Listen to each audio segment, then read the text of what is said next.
बिस्मिल्लाहिर्रहमानिर्रहीम 7 क्लास जी मैथ जो सिलसिलो जारी है। तव्हां सभिनी जी महिरबानी, ॾाढो पॉजिटिव रिस्पॉन्ड है क्लासिस ते। यकीनन तव्हांजो पॉजिटिव रिस्पॉन्स असांखे वधीक मोटिवेट कंदो आहे अॻिते कमु करण जे लाइ। सो हिन वीडियो जे अंदरि असां 2.1 एक्सरसाइज़ जेके असां रेशनल नंबर्स जूं शयूं पढ़ी आयासीं उन्हनि खे असां हाणे 1 बाय 1 सॉल्व कंदासीं ऐं इन में असांजी प्रैक्टिस भी थी वेंदी ऐं पढ़ियल कॉन्सेप्ट भी असांजो रिवाइज़ थी वेंदो। हाँ मुझे हथ में क्लास 7th जो किताब है जो तव्हांजे स्क्रीन ते भी सामूं एक्सरसाइज हलंदी होंदी। 2.1 एक्सरसाइज आ जैमें असांखे पहिरियों चयो तो वञे write true or false for each of the following sentences. असां पढ़ी आयूं, कंसेप्ट क्लियर आ। हाणे असां सेंटेंस पढ़ी इन के गलत ऐं सही जो स्टेटमेंट दींदासीं। पहिरियों सवाल है असांखे ट्रू फॉल जे अंदर, छा 0 भाङे 5 रेशनल नंबर है? यस इट्स ट्रू। असांखे ख़बर आहे त न्यूमिनेटर में 0 हेलाला हली वेंदो आहे पर डेनोमिनेटर में न हुजे, यानी q is not equal to 0 हुजे, यानी इहो ट्रू आहे। ॿियो नंबर आहे 5/0 इज़ अ रेशनल नंबर, यानी इहो स्टेटमेंट थो चए त रेशनल नंबर। असां कंदासीं नो, छाजे करे त डेनोमिनेटर में 0 कतई बर्दाश्त न कयो वेंदो आहे रेशनल नंबर जे अंदरि, इन करे इहो स्टेटमेंट असांजो फॉल्स आहे। हाँ टियों नंबर आ 0 is not a rational number. अगर भाई 0 रेशनल नंबर न हुजे आ असां इनखे न्यूमिनेटर में छो इस्तेमालु कयूं आहे, यानी 0 रेशनल नंबर आहे ऐं इहो स्टेटमेंट असांखे ग़लति मिलियल आहे हिते, इनखे कंदासीं फॉल्स। चौथों आहे 2 whole 1/5 is a rational number between 5 and 6। चए तो 2 सॼा 1/5। जवाब आहे 5 ऐं 6 जे विच में। असांखे इहो कतई बर्दाश्त न आहे, छाजे करे असांखे ख़बर आहे त जॾहिं 2 होल 1/5 अचे थो त असांजो इहो 2 ऐं 3 जे विच में फॉल कंदो, जेके असां हिन जा 5 पार्ट्स ठाहींदासीं एक्स वाई ज़ेड, असांखे ख़बर आहे। इन करे असां इन स्टेटमेंट खे बि ग़लति करार ॾियूं था, फॉल्स करार ॾियूं था त इहो ईअं न आहे, इहो 2 ऐं 3 जे विच में रिलाए कंदो, न कि 5 ऐं 6 जे। 5 नंबर आहे negative integers are rational numbers. हाँ बिल्कुलु असां पढ़ियो आहे त उन्हनि खे अंडरस्टूड हूंदो आहे अपान में 1, भले उहो माइनस जो हुजे इंटीजर या पॉजिटिव हुजे, ठीकु आहे, या नेगेटिव हुजे या पॉजिटिव हुजे, अपान में 1 हूंदो आहे त हे असांखे नेगेटिव इंटीजर्स लाइ चए थो, इन करे चवंदासीं हा बिल्कुलु दुरुस्त असांजो स्टेटमेंट आहे इहो। हाणे 6 नंबर आहे positive integers are not rational number. असांखे ख़बर आहे उहे रेशनल नंबर आहिनि छो त अपान में वरी बि चवां थो अंडरस्टूड आहे, त इन करे असां कंदासीं हिनखे फॉल्स स्टेटमेंट आहे, इहो फॉल्स हिते लॻंदासीं। 7 में every integer is also a rational number. बिल्कुलु हर इंटीजर भी आहे पर रेशनल नंबर भी आहे अगरि असां हुनखे अपान में 1 था ॾियूं त। नेक्स्ट स्टेटमेंट आहे नंबर आहे इन जो now in rational numbers p/q, q is always 0। कतई न चए थो त रेशनल नंबर में p/q त हूंदो आहे पर इहो चयो थो न त हमेशह q 0 हुजे, ईअं न आहे, q 0 त हुजे ई न q में, त इहो स्टेटमेंट असांजो फॉल्स आहे। 10 नंबर आहे there is only 1 rational number between 2 and 3। इहो बि ग़लति आहे छो त 2 ऐं 3 जे विच में असां बार बार पढ़ी आहियूं त इलाही नंबर आहिनि, अलाए केतिरा नंबर आहिनि, इन जे करे असां चवंदासीं 2 ऐं 3 जे विच में इलाही नंबर आहिनि, हे स्टेटमेंट ग़लति आहे। लास्ट स्टेटमेंट आहे 11 जेको ट्रू फॉल्स जे असांजे हुन में मिलियो आहे। चए थो rational numbers are in the form of p/q where p and q are always natural numbers. चए थो त जेको रेशनल नंबर में p/q हूंदो आहे ऐं p/q जी जॻह ते हमेशह रेशनल जेके आहे न नेचुरल नंबर ईंदा, नेचुरल नंबर न ईंदा। इते असां इंटीजर भी ॾेई सघूं था पॉजिटिव नेगेटिव, इन जे करे इन स्टेटमेंट खे बि असां ग़लति करार ॾियूं था। किताब हथ में आहे, इन में असां ॾिसंदा हलूं था। ॿियो नंबर चए थो right 3 rational number between 2 and 3।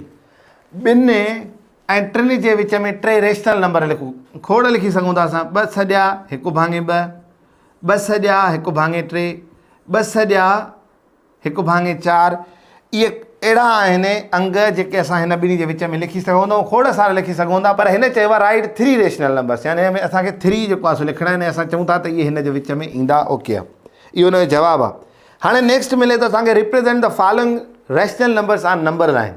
Number line ते रेशनल नंबर कीअं शो कबो आहे, उन मां असां हिकिड़ो मिसाल खणूं था प्रॉपर जो, हिकिड़ो मिसाल खणूं था इम्प्रॉपर जो, हिकिड़ो खणूं था नेगेटिव जो, जे असांजो कॉन्सेप्ट क्लियर थिए बसि।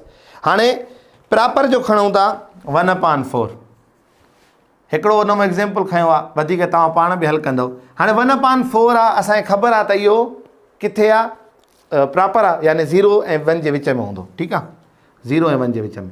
हाणे नंबर लाइन खे घणनि हिसनि में विरायो, चइनि हिसनि में विरायोसीं। असांखे खपे घणो थो 1/4 शुरूअ में ई खपे थो, बाक़ी असां हेॾे लिखण जी ज़रूरत न आहे, बाक़ी डिवाइड असां चइनि हिसनि में कयो आहे, हे हिन जो जवाबु आहे। हाणे ॿियों असांखे मिलियो आहे 7/2। ॾिसूं था त इहो इम्प्रॉपर आहे, असां हिनखे कंपाउंड में तब्दील कंदासीं, जीअं ख़बर पए त होल नंबर कहिड़ो आहे, 3 होल 1/2।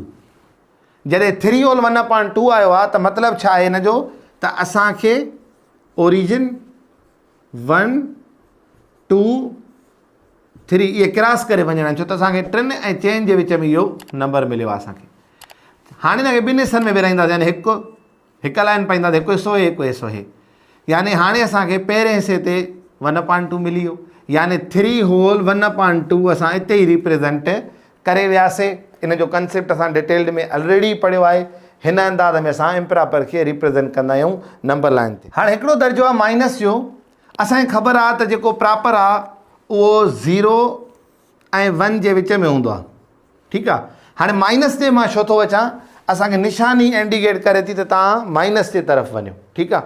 हाणे माइनस जे तरफ़ वञो, पर पार्ट्स घणा विरायो, 5, 1 2 3 4 5, यानी 5 पार्ट्स में हिनखे विरायो ऐं पोइ रिप्रेज़ेंट कंदा 1/5 2/5।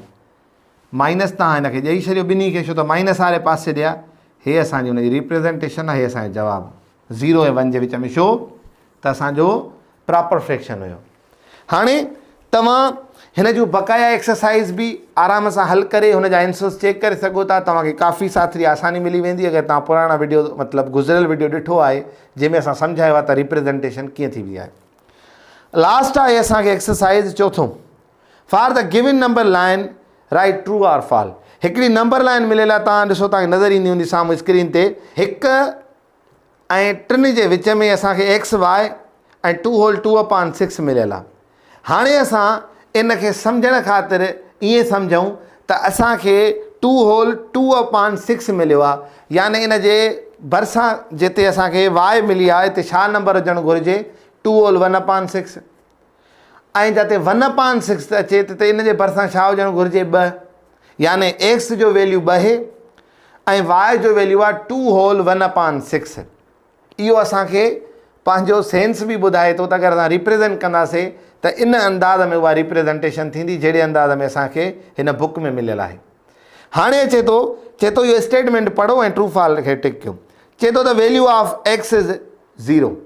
असांखे ख़बर आहे त X जो वैल्यू 2 आहे, छो त 2 खां पोइ 2 होल 1/6 थींदो, पोइ 2 होल 2/6 थींदो, पर हिते X जी जॻह ते यानी 2 जी जॻह ते X लॻियल आहे ऐं Y कंहिंजी जॻह ते लॻियल आहे 2 होल 1/6 जी, ऐं 2 होल 2/6 असांखे मिलियल आहे हुते ऑलरेडी, इन करे असां चवंदासीं इहो फॉल आहे। ॿियों, the value of X is 2, definitely 2। तव्हां हिते रखी ॾिसो, इहो ई हल आहे हिन जो त X जो वैल्यू हिते 2 आहे। 3 नंबर स्टेटमेंट आहे त the value of Y is 2 whole 1/6, इहो ई आहे त Y जो वैल्यू छा आहे, 2 होल 1/6, इनखे ट्रू कंदव। चोथों आहे the value of Y is 3 whole 2/5। भाई 3 हेॾे काॾों आयो, 3 त अञा परते आहे, इन करे असां हिन कंदासीं फॉल्स स्टेटमेंट आहे इहो। हाणे चओ था 5, the value of Z is 4, definitely 4 थींदो, छो त 3 खां पोइ डायरेक्ट बग़ैर कंहिं सब पॉइंट्स जे वॾी पॉइंट आहे Z, असां हिनखे चवंदासीं डेफिनेटली हिन जो जवाबु 4 आहे, यानी इहो ट्रू आहे। लास्ट वन आहे the value of Z is -4, न बाबा असां पॉज़िटिव वारी साइड खयूं, Z आहे त इन करे, या नेगेटिव त थी नथी सघे, इन जे करे इहो स्टेटमेंट बि फॉल्स आहे। उमेदु आहे त जेको असां ही टियों वीडियो आहे रैशनल नंबर जो, यानी पहिरियों असां कंसेप्ट, वरी पोइ नंबर लाइन ते छो करणु, ऐं आख़िर में असां उन्हनि जी एक्सरसाइज़ हल कईसीं। उमेदु आहे त तव्हांखे हीअ नंढड़ी काविश ज़रूरु सम्झ में आई हूंदी। अलाह साईं तव्हां सभिनी खे सलामत रखंदो। वरी बि किताब तां प्रैक्टिस कयो, वरी मिलंदासीं हिकु नए वीडियो में। तेसिताईं गॾिजो सिंधी थाट सां। अस्सलाम वालेकुम वरहमतुल्लाह।